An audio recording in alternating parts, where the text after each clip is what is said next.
What's up, Guardians, and welcome back, Titans. I'm Profane. Thanks for checking out the video. Today we're checking out a Void build that just saw a substantial increase in its performance, making this the best Void build that Titans can use here in Revenant. With the most recent update, Bungie has given roaming supers an increase in damage, along with improved charge time. This has boosted the performance of several exotics, but one exotic that has seen an overwhelming amount of improvement has been the Fang Pauldrons. This exotic comes with a Horns of Doom intrinsic trait, which provides several benefits that can be taken advantage of on both Prismatic and Void subclasses. But to reap the full benefits of this exotic and the most recent buff to roaming supers, we will need to use the Void subclass. After landing rapid final blows with any Void ability or Void weapon, you'll activate an 11-second buff, providing you with a Void weapon surge. This starts as a ×1 surge, but by securing additional final blows, you'll build this up to as much as a ×4, which will give all Void weapons a 25% bonus in damage, and that would stack on top of Radiance whenever using Prismatic, but it would not stack on top of other weapon surge armor mods. Once these weapon surges are active, every final blow will refresh the timer, which will make it a lot easier to maintain the maximum surge.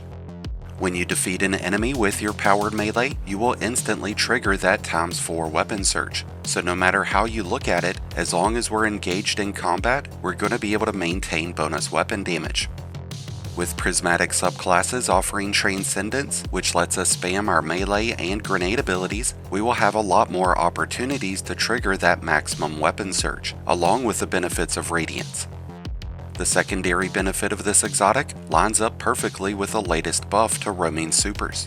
Whenever securing a powered melee final blow, you will grant yourself with a 20% increase in super energy. This could be used with Prismatic to amplify the charge time of Glacial Quake, Twilight Arsenal, Hammers, Blade Fury, or Thunder Crash. And when this is used with the Void subclass, we can boost the charge time of our Ward of Dawn to provide teammates with weapons of light and refuge.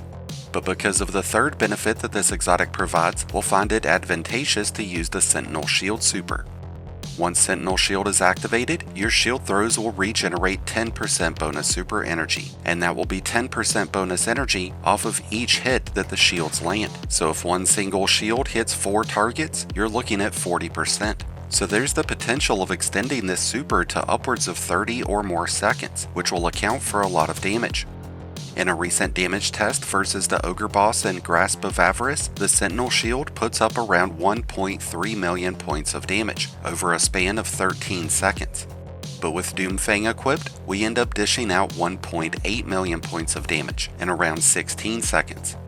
Sentinel Shield is currently the most powerful roaming super, so with an increase in uptime and a constant source of bonus weapon damage, the Fang has quickly become one of the most versatile and most dominating exotics for Titans to use.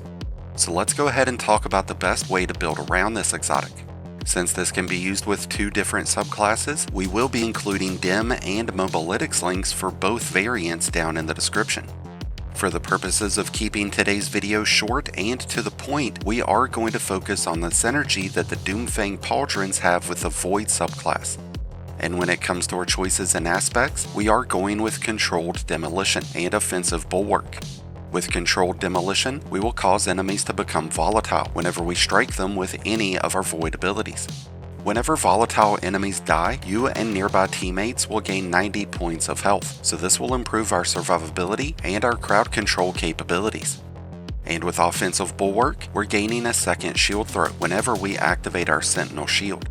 This also provides us with a 100% bonus in melee damage and a 400% bonus to the regeneration rate of our grenades whenever we have an overshield active.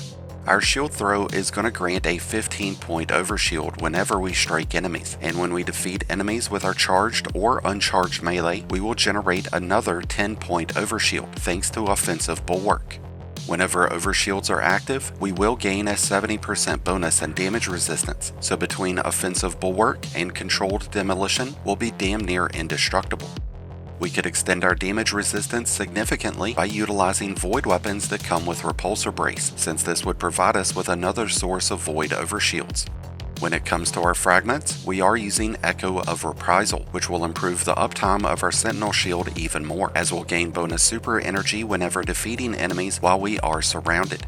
This will give us a small amount of super energy off of every final blow, as long as we have at least 3 enemies within 8 meters. We've got Echo of Harvest, which will create orbs and void breaches whenever we defeat enemies. We could use Echo of Undermining to be able to trigger those weakening effects with our grenades, but because of several new artifact mods, we're going to be able to apply those weakening effects in a number of ways. So you don't necessarily need to use Echo of Undermining, but for consistency, we do have it equipped. Intrinsically, Void Breaches provide 12.5% bonus class ability energy, which would mean we would see our barricade energy coming back a lot faster. Creating orbs will be pivotal towards our use of Echo of Starvation, which will grant us with Devour whenever we collect an orb or a Void Breach. When Devour is active, we will gain bonus grenade energy and bonus health regeneration off of every final blow, ensuring that we have a constant supply of grenades and a reliable source of health recovery. When it comes to our artifact mods, we have Concussive Reload, Supernova, and Debilitating Wave, providing us with different methods of triggering weakening effects. With Debilitating Wave triggering its weakening effects off of finishers, we have chosen to use Total Carnage, which will provide us with a bonus in damage resistance after performing a finisher. To improve the uptime of our shield throw, we are using the Served Cold mod, which will cause Void Breaches to provide melee energy on top of class ability. We're also using the Authorized Melee mod, which is going to make it a lot easier for us to stack certain melee-centric armor mods. This will reduce the cost of melee kickstart down to just 1. So by stacking on multiple kickstart mods and equipping mods like Harmonic Siphon, Reaper, and Heavy Handed, we can give ourselves a substantial increase in the uptime of our shield throw and provide ourselves with enough orbs to keep Devour active. There's a few other armor mods that will come in handy, like Hands On or Ashes to Assets, which will help us generate even more super energy after defeating enemies with our grenades or our powered melee, with mods like Outreach and Invigoration providing us with extra melee energy. When it all comes together, you're getting a build that's going to provide you with constant overshields, weakening debuffs, bonus ability energy, bonus weapon damage, bonus super damage, and bonus super regen, making the Doomfang Pauldrons one of the most dominating exotics for Titans to use right now here in Revenant. So if you haven't given this amazing exotic a try, then it's about damn time you do so. And once you have, let me know what you thought, and whether you like this exotic better with Void or with Prismatic. If you need any help making a copy of today's build, then be sure to check out my Mobalytics link, which is down in the description below, and you'll be able to find links to both build variants. For now though, that's going to wrap things up for today's video, but thank you as always for checking it out. If you enjoyed and found it helpful, then be sure to hit that like button below, along with the subscribe button if you're new. Both are greatly appreciated, and both really do help support the channel. And until next time, Guardians, this has been Profane, wishing you all some happy hunting.